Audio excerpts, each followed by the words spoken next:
Hola, bon dia. Moltes gràcies per haver vingut a l'hora del vermut a parlar d'extrema dreta, feixisme i corrupció, que sempre a mi em fa l'efecte que no en parlem prou. I avui per fer-ho tenim tres convidats que a mi em semblen un absolut luxe: en Miquel Ramos, l'Alba Sidera i en Fonsi Loaiza, tots tres periodistes especialitzats en temes d'extrema dreta, d'antifeixisme i de corrupció a diverses esferes. Jo, sense més preàmbuls, volia començar, quan penso en el feixisme, en aquests mecanismes d'estat, parlarem dels seus llibres, perdoneu que no ho hem dit, d'antifeixistes, de Miquel Ramos, així es va combatre l'extrema dreta espanyola des dels anys 90, que publica Capitán Swing, feixisme persistent, de l'Alba Sidera, publicat per Saldonar, i Sospitosos habituals, que publica Tigre de paper, del Fonsi Loaiza.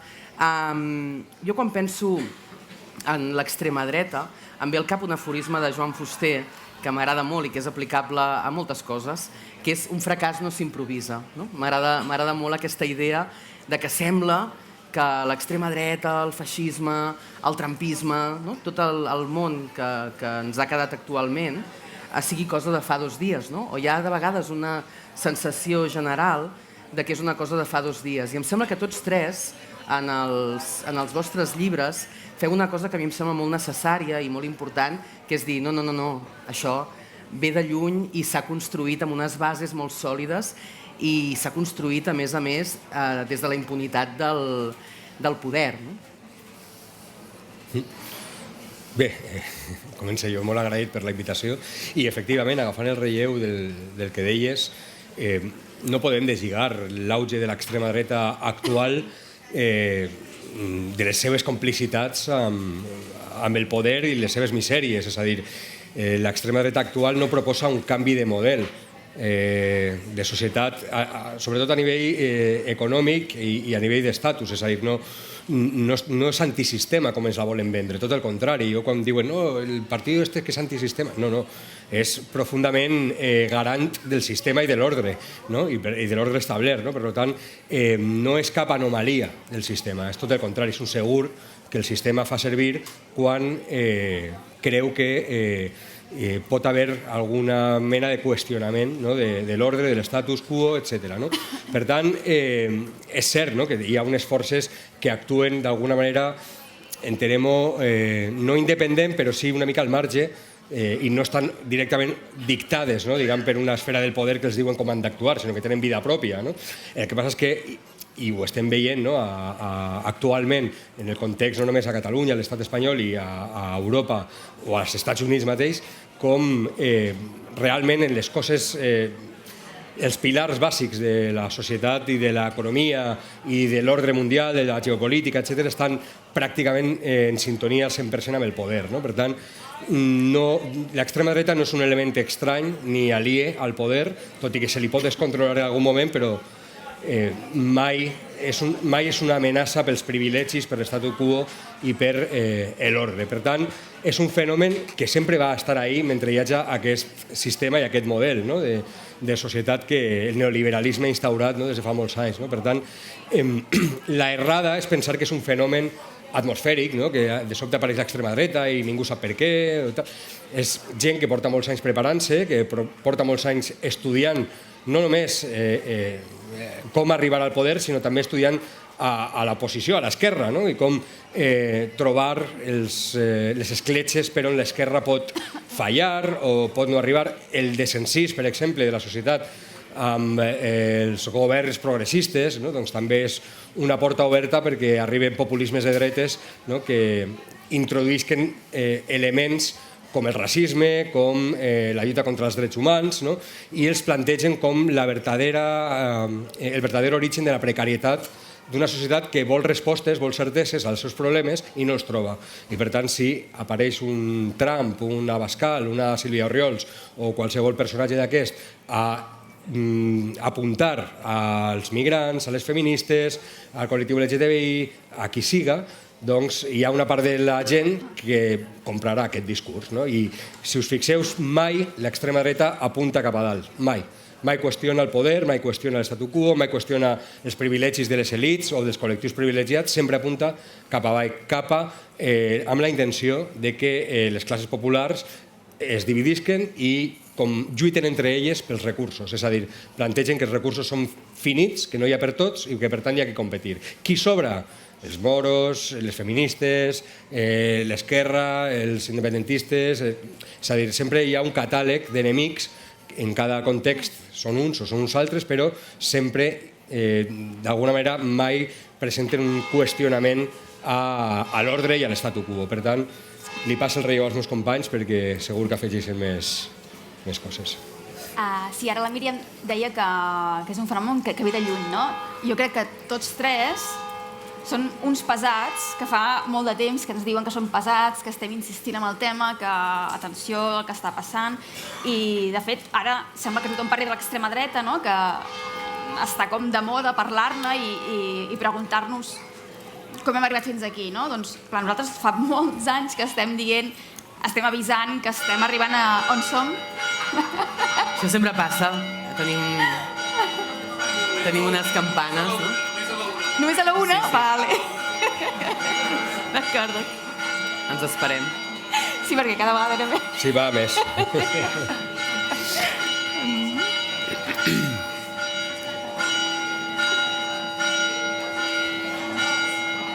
El campaner és de Vox. Sí, hi ha un moment... Just el moment que sembla que han de durar molt s'aturen. D'acord. Ara. Bé, doncs estava dient que tots tres som uns pesats, no? Que fa anys que ens diuen exagerats, que no, que la cosa no n'hi havia per tant, no? Per tant, sí, realment és un fenomen que ve de molt lluny, no? I, com comentava ara en Miquel, en realitat tota aquesta extrema dreta que estem veient ara, que s'estan presentant com uns herois antisistema i tot això, doncs evidentment no hi ha res més lluny de la realitat perquè són els gossos de caça del sistema, no? L'extrema dreta, els que planen el camí perquè llavors sigui molt més fàcil aplicar les retallades de drets i de tot el que sigui, no? I a mi m'agrada dir que no som realment en un moment de l'auge de l'extrema dreta, no? Com ara sembla que els mitjans han despertat i quan ja els tenim a molts governs o els tenim molt forts es parla de l'auge de l'extrema dreta. En realitat ja hem entrat en una altra època, som a l'època de la normalització de l'extrema dreta, no? Del blanquejament màxim, que és una mica el tema que jo més vaig notar quan vaig anar a viure a Itàlia, no? Fa ja quasi bé 20 anys. El que més em va sobtar, i és el que explico a Feixisme Persistent al principi, no? Que em va sobtar la normalització amb la que la gent parlava del feixisme, no? O sigui, jo em movia en ambients, evidentment, ben allunyats del feixisme i tot això sempre em trobava algú que em deia doncs, que Mussolini va fer coses bones o que a l'època del feixisme estaven bé o que les cases populars que hi havia a l'època del feixisme estaven molt bé i que eren feixistes, vaja, no? I això em va sobtar molt perquè, clar, estàvem acostumats aquí que feixista, doncs, fins fa poc era un insult, no? Era un insult que es feia servir o els lazis en els independentistes, o els mateixos feixistes deien fatxa a algú que pensa diferent, no? I encara ara es fa servir com un insult. Però aquí també ha arribat el procés de reivindicar-se, no? Com a feixistes. Veiem els del braçalet de la bandera d'Espanya que diuen sí, soc fatxa i amb molt d'orgull, no? O hem vist la Ayuso o l'alcalde de Madrid, no? Dient, l'Ayuso, al programa de l'Anna Rosa Quintana, dient que si et diuen feixistes que estàs al costat bo de la història, no? I tots rient. Clar, això era impensable fins fa uns anys, no? I jo això ho he vist a Itàlia abans, que no? Aquí a Feixisme Persistent el que explico és això, que el que estava a punt de passar, que ja està començant a passar perquè a Itàlia anem més avançats, no? I el que hi ha doncs, és un procés de blanquejament del feixisme a gran escala, no? A tot arreu. I jo això, per explicar una mica el que estaves dient tu, Míriam, que ve de lluny, doncs i tant que ve de lluny, perquè el que estem veient ara és fruit de molts anys de feina i de molts diners invertits, no? A mi m'agrada remuntar-me a l'època del maig del 68, just després, els intel·lectuals francesos, perquè tot això, com tantes idees polítiques, va néixer a França, els intel·lectuals de dretes es van adonar que les idees d'esquerres eren molt més atractives pels joves que no les de dretes, que ara ens sembla molt evident, que les idees de dretes es veien com una cosa rància, antiquada, i van decidir dedicar molts diners, van fer think tanks, com el Grece, el grup de Grece, estaven capitanitzats per Alain de Benoist, un intel·lectual que ara, avui en dia, és un dels més citats del govern de Meloni, i van decidir veure què podien fer per fer un tom a la situació i fer que les idees de dretes fossin guais, fossin, sí, això, sí, i el que van fer és això, van estudiar el rival, van estudiar l'esquerra i van agafar pensadors referents de l'esquerra, com ara Gramsci i el concepte d'hegemonia cultural, i es van adonar que no els hi calia apuntar directament al govern, perquè l'extrema dreta estava molt marginada, i es van adonar que n'hi havia prou amb començar a penetrar per tots els àmbits de la societat i anar blanquejant-se, per exemple, els youtubers que ara veiem d'extrema dreta, tot això és fruit de les idees d'Alain de Benoist i tots aquests de la que es van anomenar la nova dreta radical francesa.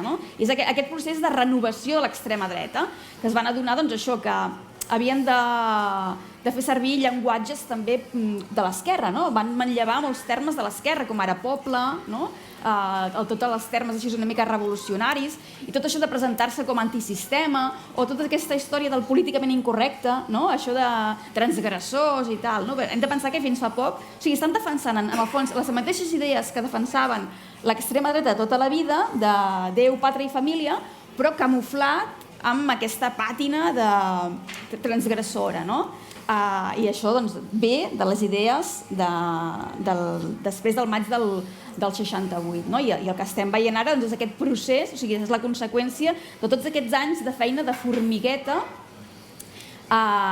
i jo no soc gaire optimista perquè el que estic veient ara és que ja el feixisme ja està molt blanquejat, a Itàlia totalment blanquejat, la gent es defineix feixista sense cap problema, hem arribat a votar una primera ministra que a la tele ha sortit quan era jove rient, que li preguntaven, per exemple, durant la Segona Guerra Mundial tu estaries al costat dels nazis?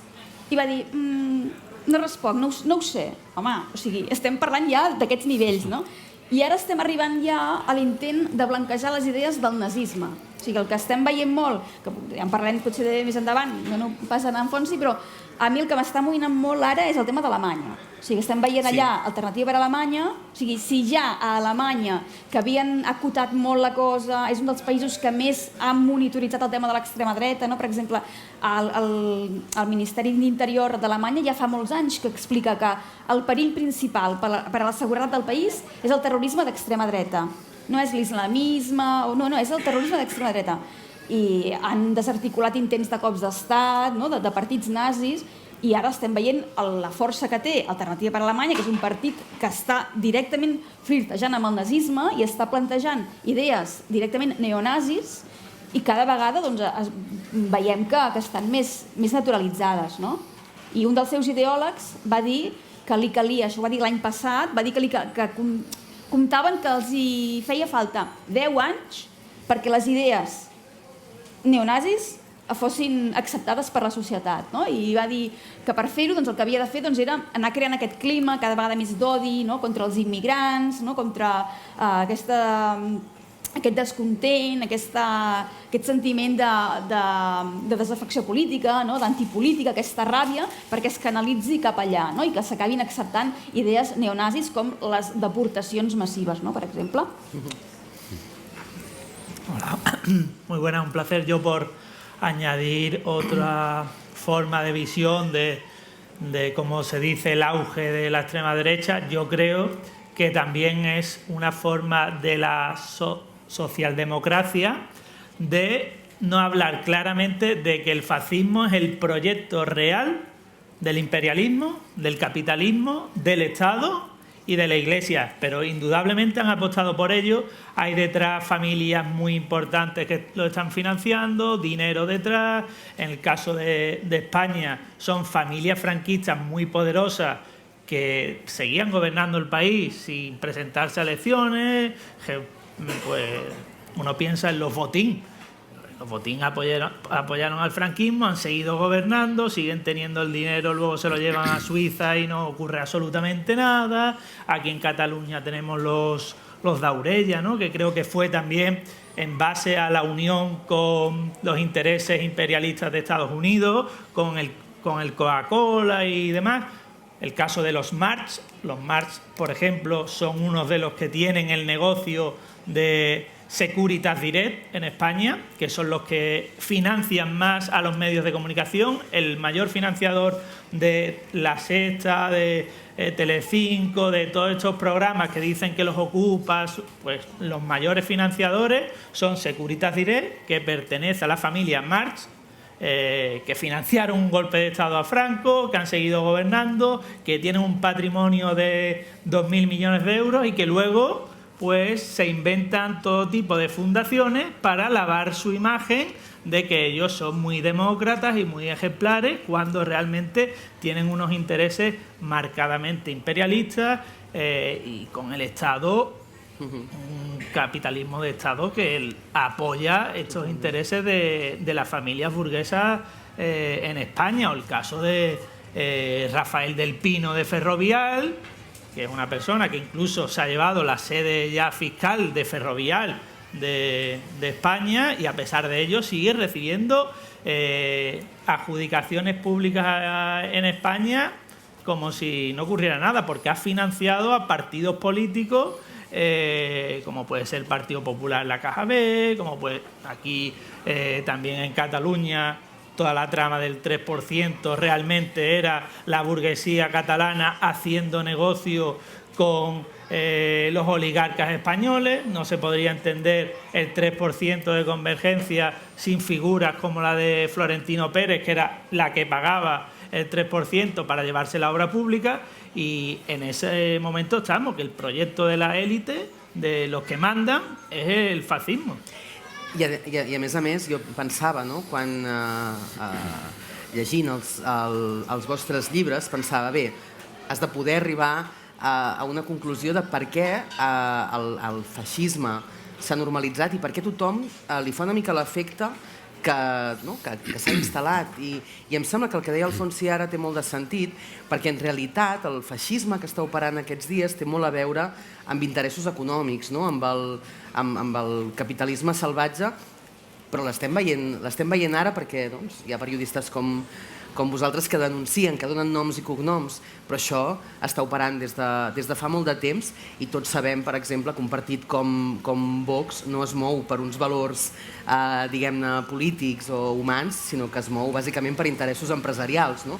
I em sembla que el feixisme i l'empresa, o el feixisme i el capitalisme en aquest cas, però sobretot l'empresa, no? És un món empresarial, és un món que, a més, utilitza mecanismes fins i tot de silenci, de màfia, contra periodistes com vosaltres o contra agents que denuncien aquests casos.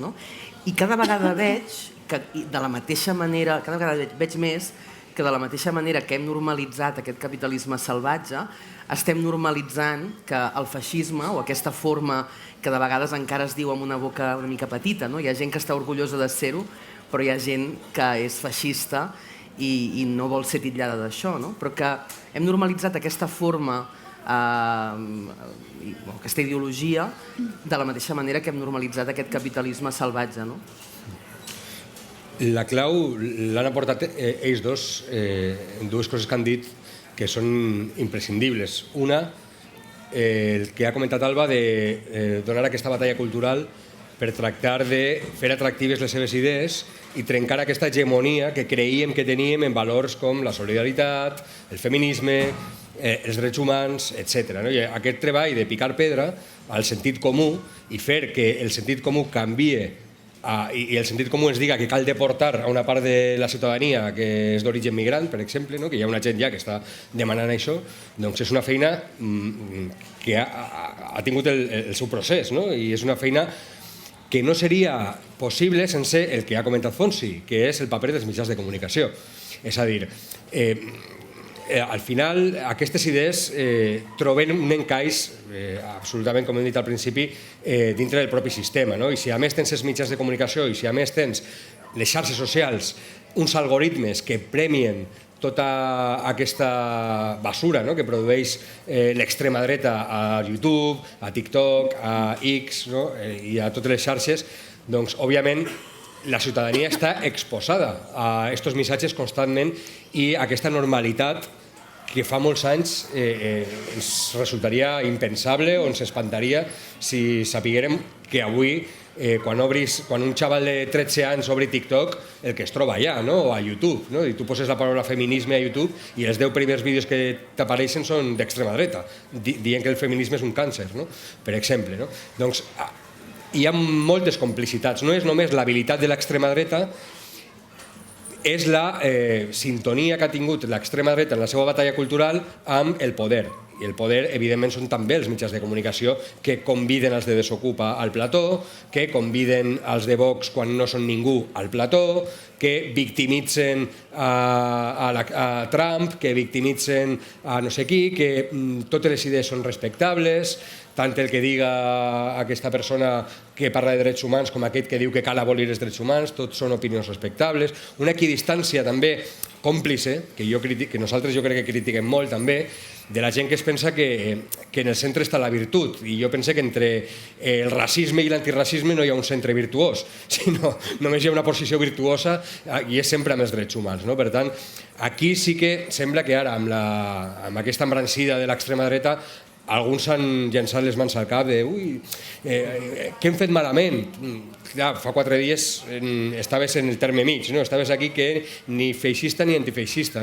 Doncs, ostres, estos temps estan servint molt perquè aquesta zona neutra d'alguna manera desaparega o cada cop més s'evidencia que és una postura absolutament còmplice amb el feixisme, amb l'extrema dreta, i per tant per això és tan important que hi hagi periodistes, que hi hagi societat civil organitzada, que hi hagi elements culturals també que s'impliquen, que ho denuncien, que ho posen sobre la taula, que trenquen aquesta posició còmoda de l'equidistància i sobretot que no banalitzen. I aquí, ho he de dir, aquí a Catalunya el fenomen de l'Aliança Catalana és molt preocupant, sincerament, perquè són les idees de Vox en català, bàsicament, per molt que porti una estrellada darrere o el disfraç que vulga. I per tant, em sembla que aquí encara molta gent no és conscient del que està passant en aquest país. I l'extrema dreta té un projecte global, no és un projecte espanyol, no és un projecte de Trump, és un projecte global i la seva major victòria no és guanyar les eleccions, no és tindre un regidor o 3 regidors o cogovernar amb el PP en el País Valencià o a Madrid o on siga. La seva gran victòria és que vosaltres penseu que algunes de les coses que diu Orriols o que diu Abascal o que diu Trump o que diu Le Pen no estan tan mal.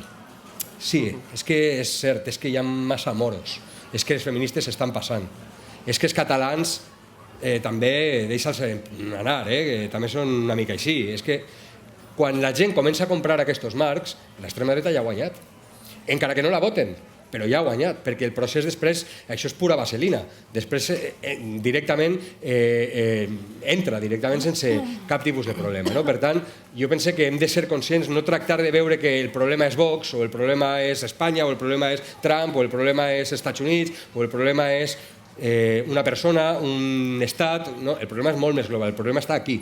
És un problema que va directament a minar el sentit comú progressista, el sentit comú que parlàvem abans de les idees hegemòniques de la solidaritat dels drets humans, i quan derriben aquest mur que són els drets humans i el sentit comú progressista, aquí és quan hauran entrat ja definitivament i hauran guanyat. Sí, per això que deies, Míriam, abans de la importància del poder econòmic amb l'abans del feixisme, a mi m'agrada molt la definició d'una filòsofa del Brasil, que és la Márcia Tiburi, que ella diu que el feixisme és l'odi als pobres. i em sembla fantàstic, molt senzilla i molt clara. La Marcia Tiburi va haver d'emigrar, d'exiliar-se del Brasil quan Bolsonaro estava fent carrera cap al poder, i en ella també la titllaven d'exagerada, que no podia ser. Com vols que el Brasil acabi votant una persona autoritària que també està blanquejant el nazisme i tal, i clar, són cicles. També per tornar al que comentaves a la primera pregunta, en el fons estem veient que s'estan repetint els mateixos patrons, igual que amb el feixisme clàssic. També perquè el feixisme triomfés a Itàlia la primera vegada va caldre la complicitat de les elits econòmiques, perquè també, com deies tu, van de bracet, és el seu projecte. Per exemple, una de les coses que més defineix el feixisme, que a vegades no se'n parla molt, és el que va desactivar, un dels seus objectius és desactivar el sentiment de pertànyer a una classe social. Una de les coses que feia el feixisme clàssic, era crear això una mica com els sindicats verticals, agrupava, eren les corporacions feixistes, i el que feia era ajuntar els grups de treball per sectors, i ajuntava els treballadors, per exemple, del tèxtil amb els patrons també del tèxtil. Així els treballadors no es podien unir i no podien compartir els mateixos interessos. És més, eren rivals, eren rivals dels altres treballadors. I això també és el que intenta ara mateix a l'extrema dreta, que la classe treballadora no tingui consciència de classe, que no tingui ganes de reivindicar els seus drets, i el que fan és que els posen...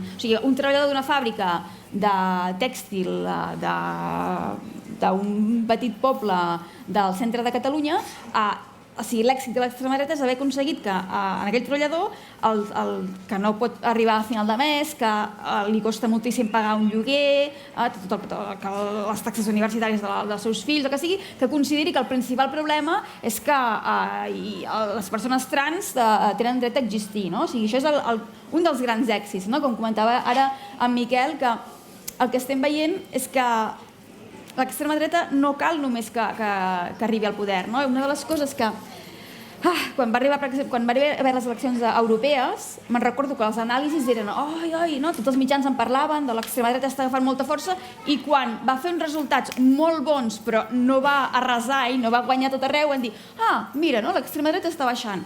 Però, a veure, per l'amor de Déu, no esteu veient que, com diu en Miquel, que ja està tot molt cap a mà dreta. Fa molts anys que estan aconseguint desplaçar el marc mental de la gent cap a mà dreta.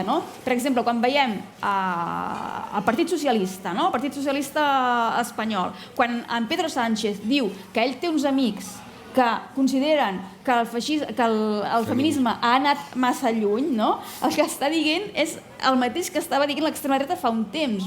Clar, si tu veus les feministes dels anys 70-80, ostres, estarien escandalitzades, que estem parlant, que estem defensant el dret a l'avortament. A Itàlia és molt difícil poder avortar. A Itàlia també és un cas particular que tenim al Vaticà allà dintre, que fa que tot sigui més complicat, però hi ha un 70% dels metges que són objectors de consciència. Però hi ha regions senceres, regions grans com Catalunya, on no es pot avortar.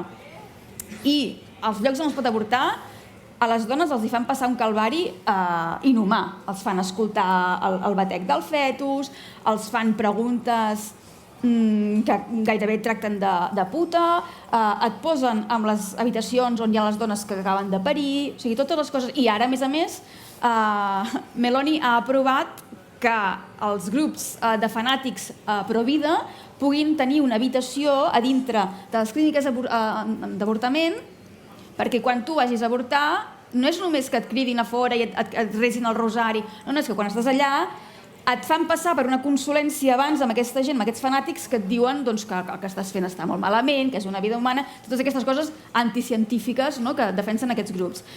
Per tant, i estem parlant també, estem veient als Estats Units, que veiem el debat de Trump amb Harris, com Trump deia tranquil·lament que defensar el dret a l'avortament en realitat vol dir que avortar nens quan ja han nascut. És que fa riure i tot, però clar, és que hi ha gent que això s'ho creu, que defensar el dret a l'avortament vol dir que això, que maten els nens un cop han nascut. I aquestes coses que semblen demencials, o el tema aquell dels immigrants haitians que es mengen les mascotes de la gent, no? Aquestes coses, aquí, a Catalunya, pel que he vist, la gent no s'ho ha cregut, però a Itàlia sí. A Itàlia, a la televisió pública, hi havia, o sigui, quan en parlaven, allò, els presentadors mig reien, però llavors apareixia un empresari del sector lúdic que viu a Miami, italià, i que deia, no, jo això ho he vist, no? I s'acabava el debat així, no? Amb que això era veritat, no? I aquí tornem doncs, al que també comentaves, i que tots tres ho denunciem fa molt de temps, el paper dels mitjans de comunicació, no? El fet que una gran empresa d'alarmes patrocini el principal programa de la televisió, que està tot el dia dient que el principal problema mundial són les ocupacions, no? Dius, ostres, canta molt, no? I tot això, i tot i així, doncs també, també les tertúlies de la ràdio patrocinades també per l'empresa d'alarmes, no? Clar, és que estem veient, i això, el que estem veient també és que, com també comentaves, Miquel, que la gran victòria de l'extrema dreta no és arribar al poder, sinó que els altres partits els estiguin comprant el marc mental, no? Com també veiem que, per tornar a Itàlia, quan hi havia Salvini com a ministre de l'Interior, no? Que ell s'ocupava doncs, de tractar els immigrants com animals, ell va dir que els immigrants eren carn humana, no? I que no volia que entressin, i que, bueno, si es morien és igual, que ara està en un judici perquè va bloquejar un vaixell d'Open Arms i tot això. Doncs, quan Salvini va arribar al poder, va dir que ell admirava les polítiques migratòries de Pedro Sánchez, no? O sigui, del govern més progressista de la història.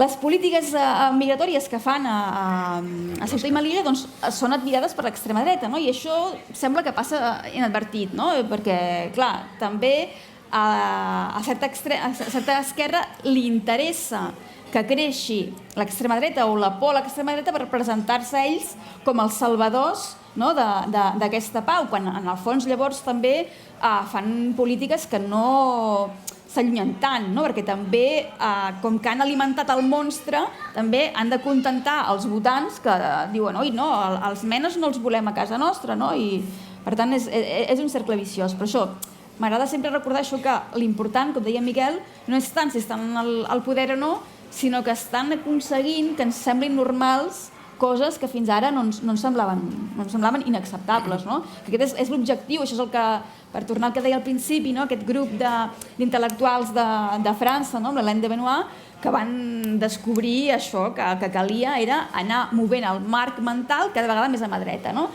I el que és demencial és això, que s'estan posant al debat els drets humans, no? O sigui, el que vol dinamitar l'extrema dreta són els consensos, no? El que havíem aconseguit com a societat, com a humanitat, després de la Segona Guerra Mundial, no? Tots els drets humans, no? I quan es posen a debat a les tertúlies o als programes de televisió els drets humans, aquest hauria de ser com és el mínim, no? Que no s'hauria de posar a debat. Per tant, tots tres som totalment defensors de que no se'ls hi pot donar veu a l'extrema dreta, que no és veritat que totes les opinions compten, no? Jo, a Feixisme Persistent, també reivindico molt la figura de Matteotti, que va ser un periodista italià, que va ser el primer que va avisar quan Mussolini estava començant a fer els seus escamots feixistes, que anaven atemorint a la gent pels pobles, no? Tot això, clar, llavors va començar també a controlar els mitjans de comunicació, no? I la gent no se n'assabentava del que estava passant, i Matteotti va començar a documentar les atrocitats que començava a fer el feixisme i aquest clima de por que estava començant a imperar, i ell va discutir molt amb els liberals, no? Els liberals de l'època. És que a mi tot em recorda molt, no? O sigui, és perquè veiem els paral·lelismes que hi ha, no? Que deien, no, hi hem de discutir, no? El feixisme se l'ha de combatre dialogant-hi, no? I clar, i què va passar això? Els hi van obrir les portes del Parlament i va dir, no, els feixistes hi hem de debatre, perquè aquestes idees s'han de combatre amb les idees. I clar, què va passar? Que el feixisme es serveix de la democràcia per aniquilar-la, no? Per destruir-la. Clar, què va fer? Un cop va ser allà, doncs, apa, ja està, s'ha acabat la democràcia, no? I Matteotti va ser el primer que va dir el feixisme no és una opinió, és un crim, no? És un crim i, per tant, no pot ser que el posem a debat o que el deixem arribar als parlaments, no? I aquest és una mica el consens que s'ha trencat, no? Quan estem veient això que s'accepta dialogar amb un partit que directament està flirtejant amb el nazisme, no? Com a l'alternativa per a Alemanya, i estem dient que a aquesta gent se'ls combat dialogant-hi, no? És com si algú que està veient la Segona Guerra Mundial, no? I que està lluitant contra els nazis, no? I els diguem, saps que d'aquí 80 anys hi haurà una gent que dirà ai, sí, mira, els nazis els hem de convèncer dialogant, els fem entrar al Parlament i que per favor, jo crec que no ens n'adonem del perill, de la situació real en què estem anant. Estem anant cap a un món cada vegada més autoritari i que, mica en mica, ens aniran retallant drets, que estan... Ara l'Andrew Tate li ha agafat per dir que les dones no haurien de votar. Ara l'alt-right dels Estats Units li està agafant molt per dir que les dones no haurien de tenir dret a vot. Ara ens sembla impensable això, però home, ara ja estan traient el dret a l'avortament, doncs potser d'aquí poc també començaran a fer-se mainstream la idea que les dones són massa emotives i no poden votar, per exemple, no? O sigui que, clar, compte. Clar, i ara parlàveu tota l'estona dels mitjans de comunicació, no? Però en el teu cas, Fonsi, clar, quan pensem en corrupció, sempre ens ve al cap diners, no? Diners, negocis fraudulents, etc. Però una cosa que m'agrada molt del teu llibre és que parles de corrupció en un sentit ampli, és a dir, corrupció no és només fer negocis de sota mà, corrupció també és aquest control dels mitjans, aquest control o aquesta església que incideix en el que hauria de ser un estat laic. Vull dir que la corrupció, en aquest sentit, també opera a nivell ideològic, i per això també, d'alguna manera, a mi em sembla que tots els problemes, diguem-ne, que has tingut o tota la gent que se t'ha llançat al damunt no és només perquè els seus negocis estiguin en perill, sinó perquè també hi ha un poder i una ideologia en perill que al seu torn provocarà que aquests negocis no siguin vistos com una cosa habitual. Tenim aquesta herència caciquista del franquista en què totes aquestes famílies que abans esmentaves veuen aquesta manera de fer negocis i de controlar el poder com una cosa que han mamat des que eren petits. El món funciona així, els poderosos ens comportem així i ho arreglem d'aquesta manera. I llavors em sembla que en aquest temps, i en parlàveu molt bé vosaltres, en aquest temps de xarxes socials, en què de cop i volta tot aquest aparell de comunicació s'ha expandit d'una manera increïble, la corrupció també opera des d'aquí, com ho feia, i tu ho has tractat en llibres teus anteriors, com ho feien al futbol, la corrupció dins del món del futbol i com opera aquesta idea de l'entreteniment i com es lliga amb el poder. Em sembla que és molt interessant pensar que la corrupció no és només un tema econòmic o un tema empresarial, la corrupció també funciona a nivell de corrompre aquestes ideas diferentes, aniquilar estas ideas. Sí, totalmente. Y con lo que decía Miquel, que me he recordado ahora de la imagen de lo de ni antirracista ni racista, en la semana pasada el señor Enrique Cerezo, presidente del Atlético de Madrid y blanqueador, financiador de los nazis del Frente Atlético, dijo esa frase, los ha protegido durante años y años, con entradas, con todo tipo de privilegios, a pesar de que asesinaron a Aitor Zabaleta y a Jimmy, siguieron en el estadio y no ha ocurrido absolutamente nada y siguen campando a sus anchas con cánticos racistas, homófobos y de todo tipo en el estadio del Atlético de Madrid. Pues este señor Enrique Cerezo, ¿sabéis quién es el mayor productor de cine de la historia de España? Cerezo. Tiene más de 7.000 películas en propiedad. Es decir, la extrema derecha critica el cine, pero el mayor productor, el jefe del cine en España, está financiando al Frente Atlético, lo está protegiendo y eso evidencia muy bien de que a pesar de que ellos critiquen el ámbito de la cultura, también juega un papel muy importante porque, el Cerezo con lo del Frente Atlético, pues durante muchísimos años, él proviene del mundo de los Gil, ya sabemos el mundo de los Gil, que compraban absolutamente todo, que estaba muy vinculado también a los nazis en Marbella, la Costa del Sol, que juega un papel muy importante porque al final los nazis necesitan ese crimen organizado del narcotráfico, de la mafia, y ahí es como se financian y de esa forma pues utilizan los que están en el palco a este tipo de gentuza de los nazis, que luego los protegen a ellos, y además con una industria muy potente, que 7.000 películas sean de tu propiedad y que a la vez seas el gran presidente de un equipo de fútbol que está protegiendo a estos nazis, que hemos visto cómo iban tapados con símbolos nazis en el partido, que se les ha dejado ir con símbolos franquistas durante años y años, y que pues los asesinos de Jimmy siguen impunes, tienen muchos vínculos con la policía. En el asesinato de Aitor Zabaleta jugó un papel muy importante también el ámbito policial, que le dijo a Zabaleta que fuera a tal bar donde se encontraban esos nazis. Por tanto, pues los delincuentes que están en el ámbito del fútbol pues saben muy bien que necesitan a este tipo de escuadristas.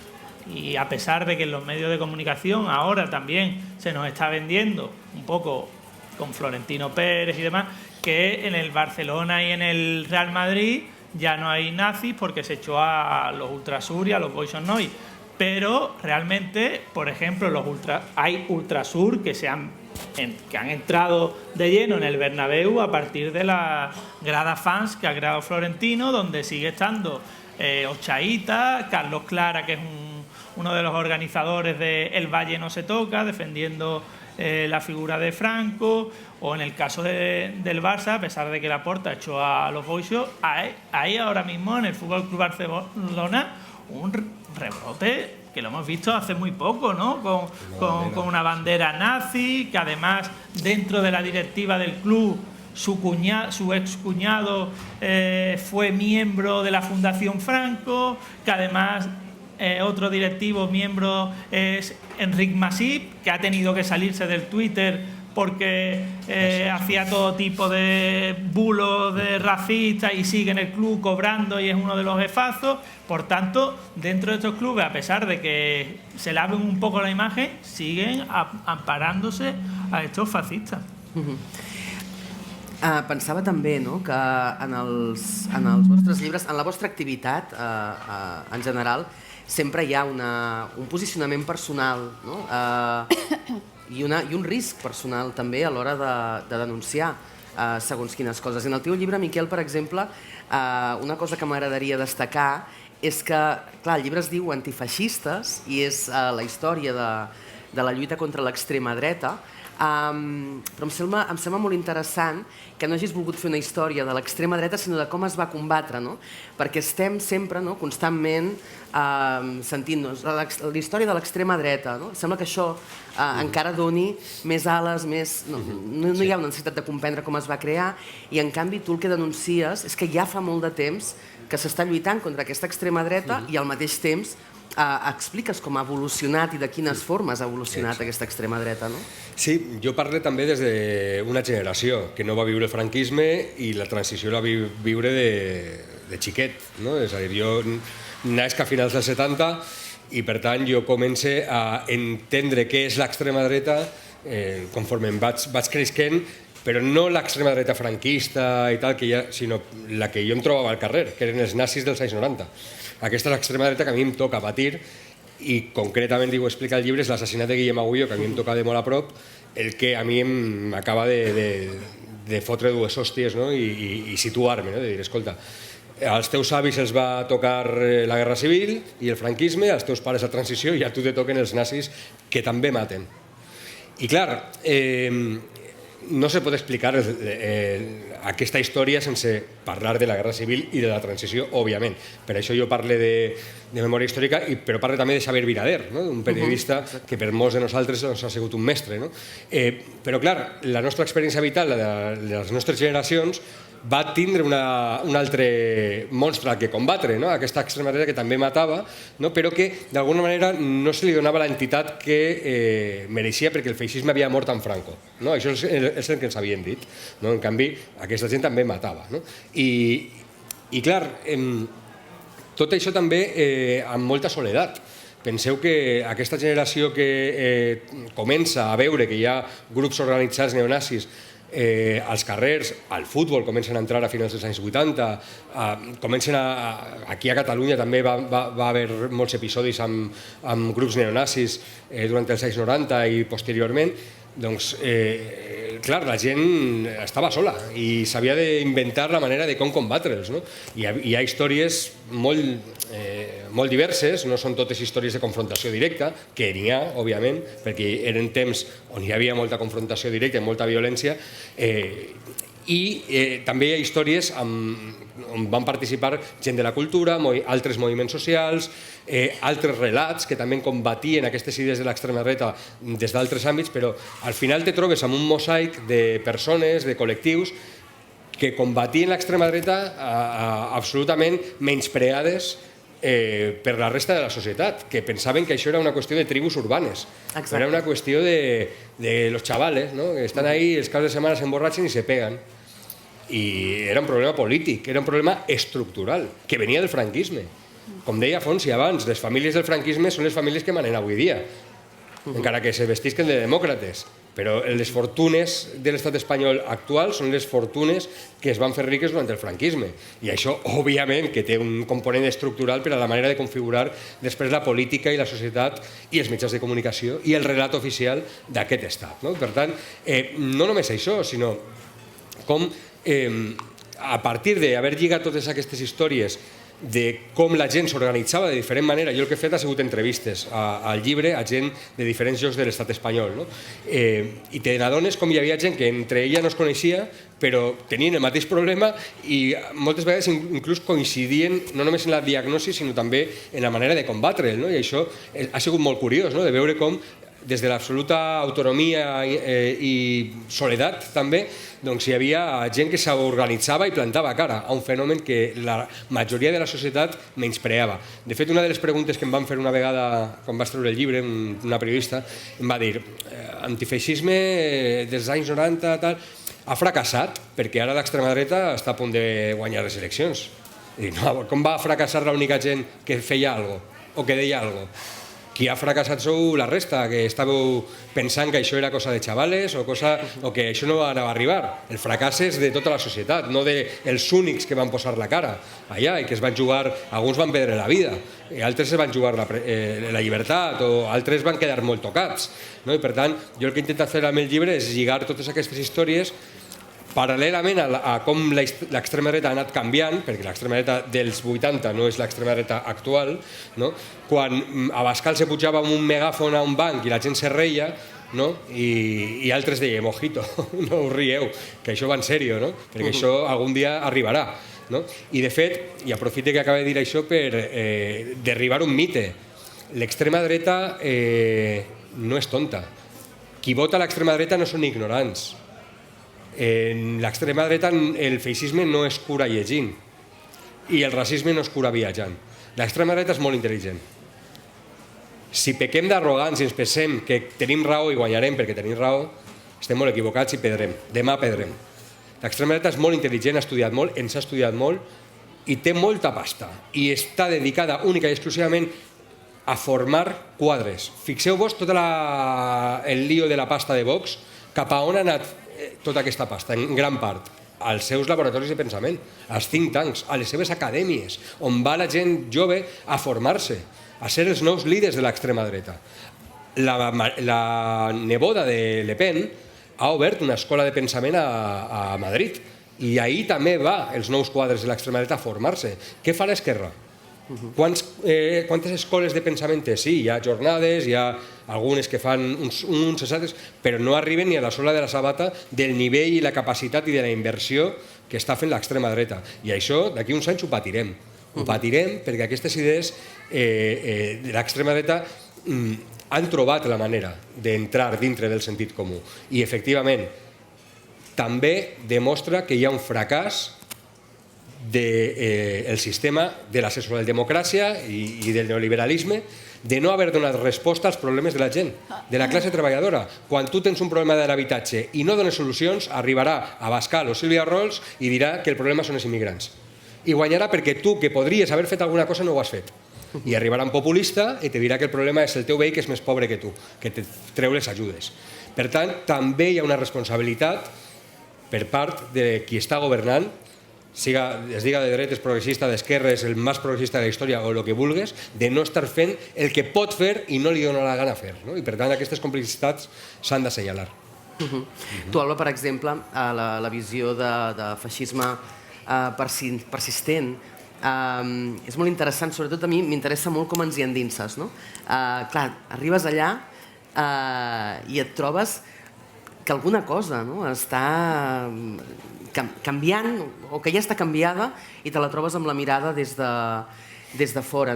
I ara el Miquel, per exemple, comentava això, que en el seu moment segurament no se li va donar prou importància. Era allò, bueno, són 4 exaltats, són 4 bojos, però eren 4 bojos que depenien d'un aparell molt més ampli, com abans parlàvem amb en Fonsi. Al final, els que eren visibles, potser en aquestes baralles, eren els esbirros d'aquest aparell més gran.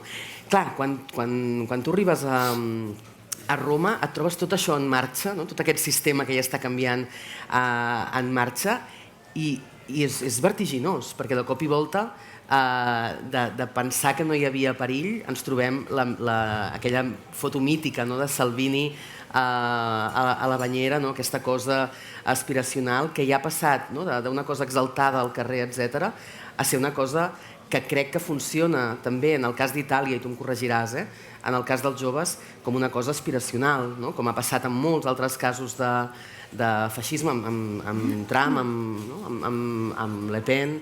Hi ha una cosa aspiracional, sexy, des d'Itàlia em fa l'efecte, però que tu expliques al llibre, que el màrqueting ha funcionat molt des d'aquest lloc. I a nivell personal em sembla que encara que tu visquessis allà i no fossis d'allà, veure aquest ascens devia ser terrorífic.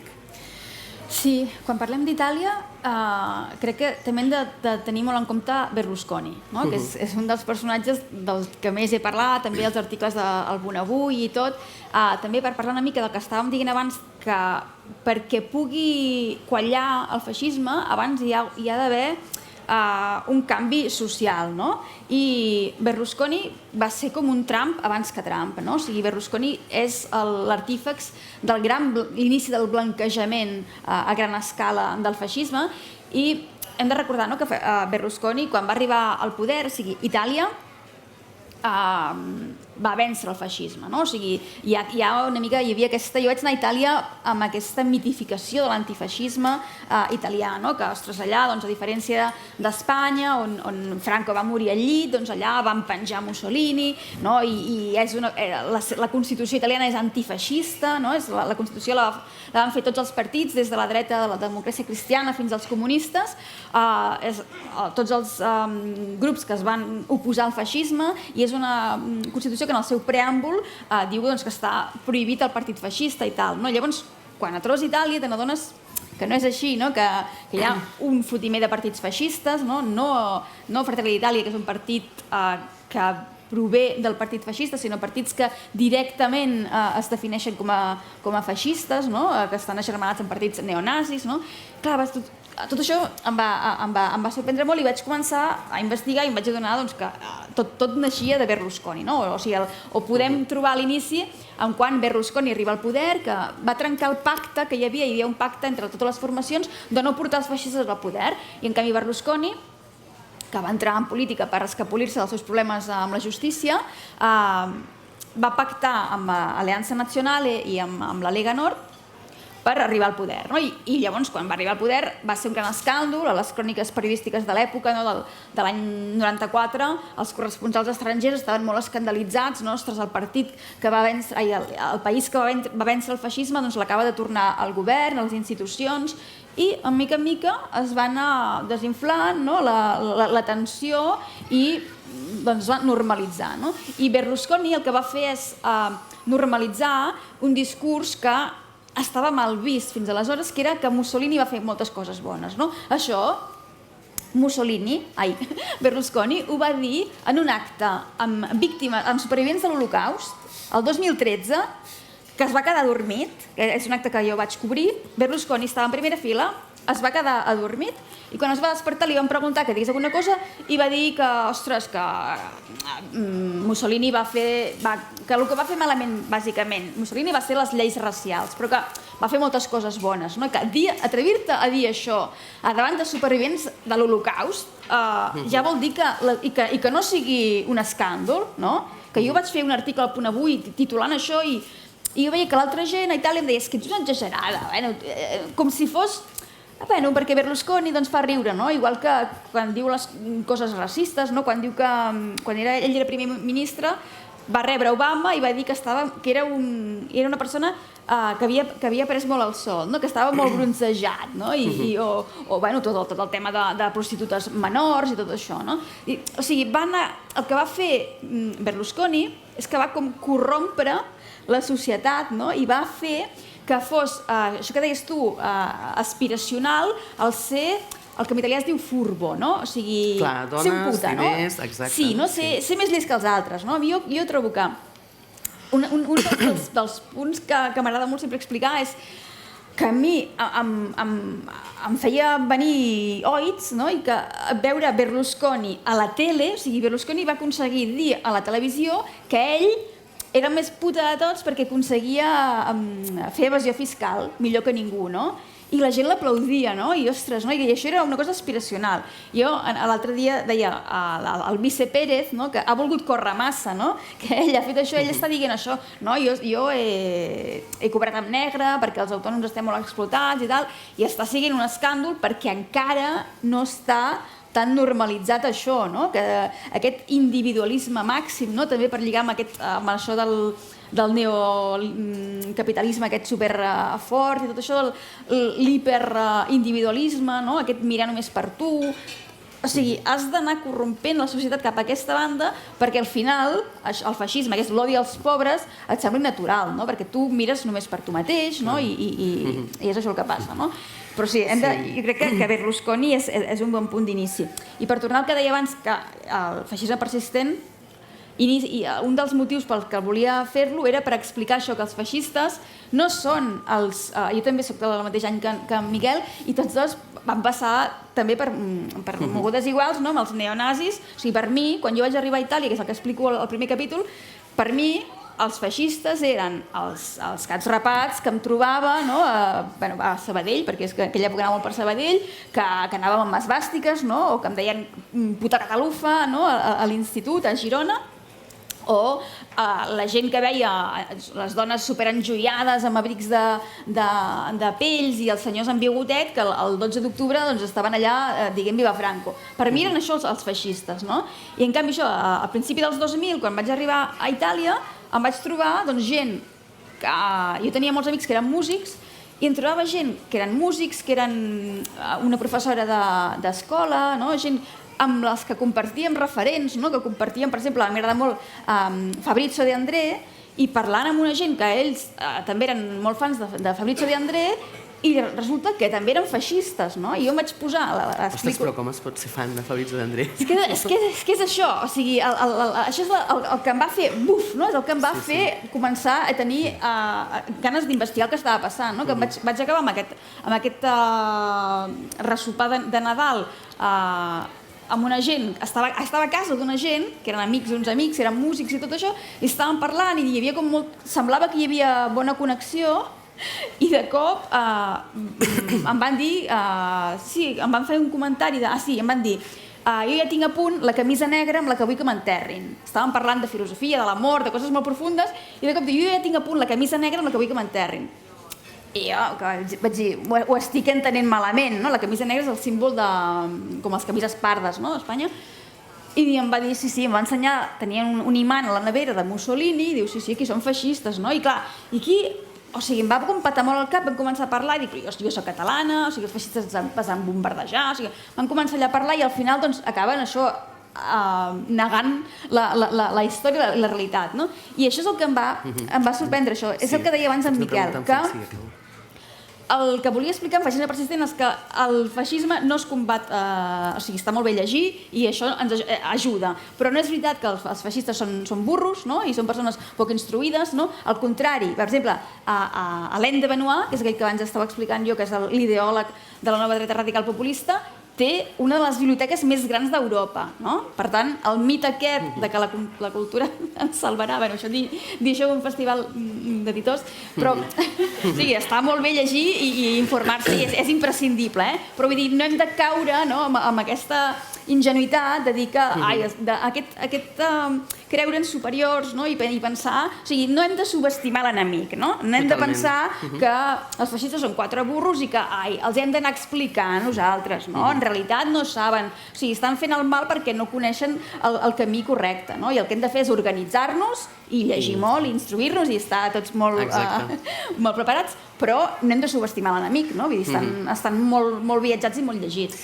Anem una mica tard, però a mi m'agradaria acabar, si m'ho permeteu, amb una pregunta en fons, sí, perquè hem parlat de corrupció a molts nivells, però hi ha un tipus de corrupció que em sembla molt bé per tancar aquesta conversa, que és la corrupció policial, no? Com opera aquests... Tu parles dels casos aïllats, no? Amb un to irònic al teu llibre, els casos aïllats dins la policia, no? Que és una frase que sentim habitualment, i em sembla que justament aquesta corrupció que tu denuncies al teu llibre dins l'aparell policial és també la que permet que aquests grups d'extrema dreta actuïn amb impunitat, que es facin forts, que avancin, perquè justament l'extrema dreta és també, en molts casos, jo crec que molts més dels que ens pensem, dins l'aparell que suposadament ens ha de protegir, dins l'aparell policial, dins l'aparell judicial, i m'agradaria tancar una mica aquesta conversa pensant, ostres, qui ens protegeix? Quan en Miquel deia això, que els antifeixistes dels 90 són els que van donar la cara, justament es van haver d'enfrontar en aquesta impunitat de l'extrema dreta perquè tenien el control de l'aparell policial i l'aparell judicial. Bueno, yo creo que se resume muy bien con la frase esta de quiéreme como la policía quiere a los nazis, ¿no?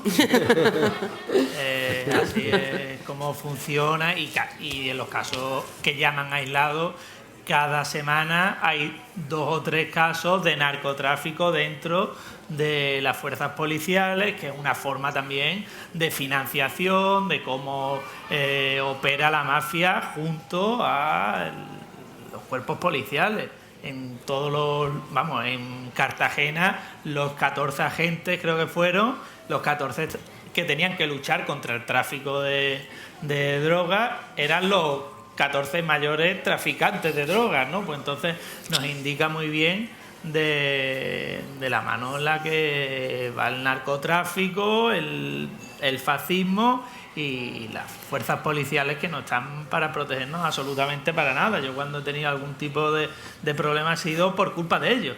Y si no se os ocurra nunca denunciar en una comisaría, os puede pasar como a mí. A mí me hicieron yo fui a denunciar a un policía que me había amenazado, un policía ultraderechista, no sé si os acordáis, el que salió con una navaja diciendo hay que matar a los menas. Pues me dijo que me iba a hacer a mí lo mismo. Pues fui a denunciarlo a la policía y al final el que acabó denunciado fui yo. Sí. Y además, ahora que se habla de que quieren poner unas cámaras, ¿no? Quieren poner cámaras constantemente. Bueno, en la comisaría había cámaras, no dejaron como prueba las cámaras. O sea, van a utilizar las cámaras que quieren ponerse para sus intereses. Así que esa medida que la gente puede estar defendiendo de que, venga, que vayan con cámaras, no, cuando vayan a hacer una atrocidad se la van a tapar, no va a ocurrir nada y solo van a poner lo que les interese. Por tanto, pues que sigamos combatiendo, porque no podemos ir de la mano de esa gentuza ni esperar nada de ellos, ni esperéis ningún tipo de reforma dentro de la policía, de los cuerpos policiales, porque tenemos a Grande Marlaska, que hemos visto las atrocidades que se han cometido pues con los subsaharianos, yo que soy de Cádiz, por ejemplo, no saco una tanqueta en Cádiz en la lucha sindical de la huelga del metal, por primera vez ahí en primera fila, y además el PSOE tuvo la desvergüenza de presentar luego en las elecciones, el candidato fue Marlaska en Cádiz, como diciendo aquí mandamos nosotros y esto va a seguir siendo igual, a pesar de que pueda haber algún tipo de reforma, porque algunas zanahorias tendrán que darnos. Yo, por ejemplo, hace muy poco yo estoy condenado por injuria a los cuerpos policiales y el Tribunal Constitucional ha aceptado hace muy pocos, escasos días, de que se admita a trámite porque puede que se me haya vulnerado el derecho a la libertad de expresión, que es a lo que vamos abocados. Quieren que haya una caza de brujas absoluta de periodistas combativos como Miquel. Hoy incluso un medio de comunicación ha puesto en portada a un compañero como Pablo González pues en la picota, y van a señalar a todos los periodistas que pues se atrevan a luchar contra estos fascistas, a señalarlos, como hacéis vosotros, ¿no? O el caso de Berlusconi en España. La familia Berlusconi sigue mandando en Mediaset, que es la cadena principal de los medios de comunicación en España. Jo no sé, jo em quedaria xerrant amb ells una hora més, vosaltres segurament us quedaríeu una hora més escoltant-los, perquè ja veieu que tot el que diuen és terrorífic i molt interessant alhora, però sortosament teniu els seus llibres Sospitosos habituals, Corrupció a l'estat espanyol, traduït per l'Oriol Valls Fornells, publicat a Tigre de paper, d'Alfonsí Loaiza, Feixisme persistent, de l'Alba Sidera, una radiografia de la Itàlia de Matteo Salvini, amb textos de Ferran Casas i Jordi Borràs, publicat per Saldonar, i Antifeixistes de Miquel Ramos, així es va combatre l'extrema dreta espanyola des dels anys 90, que publica Capitán Swing. Ha estat una conversa interessantíssima. Ja veieu que queda molta feina per fer, però sortosament hi ha gent com l'Alba, en Miquel i en Fonsi, que es dediquen bé al que s'hauria de dedicar al periodisme, que és a fiscalitzar i a posar en causa el poder. Moltíssimes gràcies, que tingueu un bon dinar, un bon vermut, i ens veiem aviat.